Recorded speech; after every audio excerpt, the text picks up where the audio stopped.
Hi friends, இன்றைக்கி வீடியோவில் நம்ம சூப்பரான ஒரு தோசை வெரைட்டி தாங்க பார்க்க போகிறோம். இதை நீர் தோசைன்னு சொல்லலாங்க.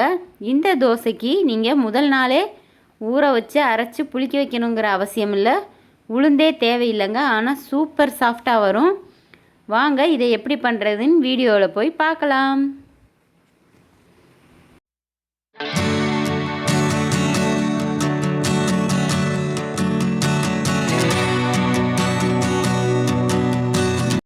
இந்த ரெசிபிக்கு நான் ஒரு 2 உலக்கு அளவுக்கு பச்சரிசி எடுத்து ஊற வச்சு வச்சுருக்கேங்க. இது ஒரு 2 ஹவர்ஸ் ஊறுனா போதும். இப்போ நம்ம நல்லா அரிசியை வாஷ் பண்ணிவிட்டு இப்போ நம்ம மிக்ஸி ஜாரில் சேர்த்துக்கலாம்.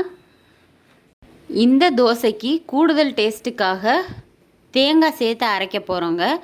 1 கப் அரிசிக்கு 1/2 கப் தேங்காய்ங்கிற அளவில் நம்ம சேர்த்துக்கிறணும். இப்போ நம்ம அதை அரிசியும் தேங்காயும் நல்லா ஃபைன் பேஸ்ட்டாக அரைச்சி வச்சுக்கிறணுங்க. இந்த அளவுக்கு நம்ம மாவு ஆட்டி எடுத்து வச்சுருக்கோம். இது கூடவே இப்போ நம்ம தண்ணி சேர்க்கும்போது மிக்ஸி ஜார் கழுவி வச்ச தண்ணியை சேர்த்துக்கலாங்க. நீர் தோசைங்கிறதுனால நீங்கள் தண்ணி நல்லா தாராளமாகவே சேர்க்கலாம். மாவு நம்ம ரவா தோசை அளவுக்கு நல்லா தண்ணியாக இருக்கணுங்க. அப்போ தான் இந்த தோசை நல்லா சாஃப்டாக நல்லா வெந்து வந்துடுங்க. இப்போ இந்த மாவில் தேவையான அளவு நம்ம உப்பு சேர்த்துக்கலாம். அவ்வளோதாங்க, மாவு சூப்பராக தயாராகிருச்சு.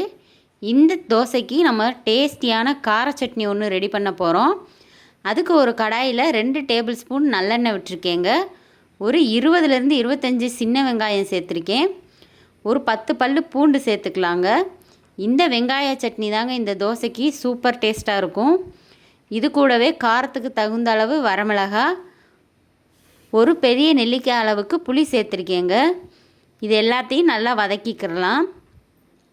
வெங்காயம் கொஞ்சம் கலர் கண்ணாடி பதம் வந்த உடனேயுமே நம்ம தேவையான அளவு உப்பு சேர்த்து ஸ்டவ் ஆஃப் பண்ணிடலாங்க. இப்போ தோசை ஊற்ற போகிறோம். கல் நல்லா சூடாக இருக்கணுங்க. பாருங்கள், ரவா தோசை ஊற்றுற மாதிரியே நீங்கள் ஊற்றிக்கிறலாம். தோசை சூப்பராக எடுக்க வரும். ஆனால் நம்ம இதை திருப்பி போட வேண்டிய அவசியம் இருக்காது. ஆப்பம் மாதிரி 1 சைடு வேக வச்சாலே போதுங்க. பாருங்கள், நல்லா வெள்ளை வெள்ளைன்னு சூப்பராக தோசை தயாராகிருச்சு.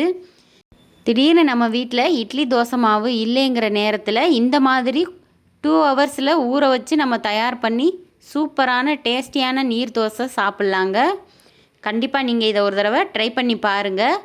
இதுக்கு முன்னாடி நம்ம சேனலில் ஏகப்பட்ட தோசை வெரைட்டிஸ்லாம் போட்டிருக்கோம்.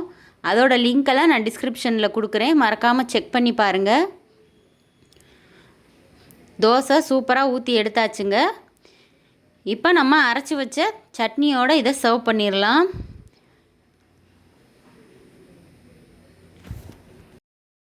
பாருங்கள், இந்த நீர் தோசை எவ்வளோ வெள்ளையாக எவ்வளோ சாஃப்டாக வந்திருக்குன்னு பாருங்கள். இதை நீங்கள் 2 பக்கம் திருப்பி போட வேண்டிய அவசியமே இல்லை. சூப்பர் சாஃப்டாக இருக்கும். சூடாக சாப்பிட்டோம்னா இன்னுமே டேஸ்ட்டாக இருக்குங்க. இந்த நீர் தோசையோட வீடியோ உங்களுக்கு ரொம்பவே பிடிச்சிருக்குன்னு நினைக்கிறேன். இந்த வீடியோ உங்களுக்கு பிடிச்சிருந்தா நம்ம சேனலை லைக் பண்ணுங்கள், ஷேர் பண்ணுங்கள், கமெண்ட் பண்ணுங்கள், மறக்காமல் சப்ஸ்கிரைப் பண்ணுங்கள். பக்கத்தில் இருக்கிற பெல் ஐக்கானையும் கிளிக் பண்ணுங்கள்.